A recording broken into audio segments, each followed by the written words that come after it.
विधान परिषद निवडणुकीमध्ये ज्या आमदारांनी क्रॉस वोटिंग केलंय त्याचा प्रस्ताव प्रदेशाध्यक्षांनी हायकमांडकडे पाठवलाय।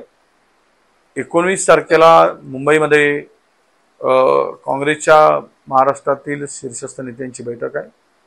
त्याबरोबरच आमचे प्रभारी चनितलाजी आणि राष्ट्रीय महासचिव केसी वेणुगोपालजी सुद्धा त्या बैठकीत उपस्थित राहणार आहेत आणि मला वाटतं की त्या दिवशी यावर नक्की निर्णय होईल आणि ज्यांनी पक्षाशी गद्दारी केली त्या लोकांच्यावर कारवाई होणार हे आता कोणीही थांबवू शकणार नाही असा आम्हाला विश्वास आहे।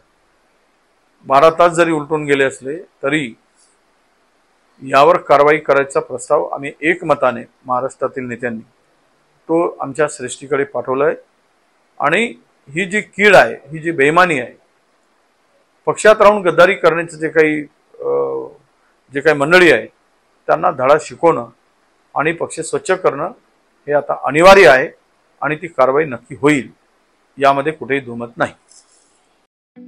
ठळक घडामोडींसाठी देशोन्नती न्यूज चॅनलला सबस्क्राइब करा आणि बेल आयकॉन प्रेस करा। मुंबई, पुणे, नागपूर, मराठवाडा असो का विदर्भ, राजकीय, सामाजिक, शैक्षणिक क्षेत्र असो का क्रीडा, सर्वच घडामोडीचे विश्लेषण पाहायला विसरू नका। फक्त देशोन्नती न्यूजवर।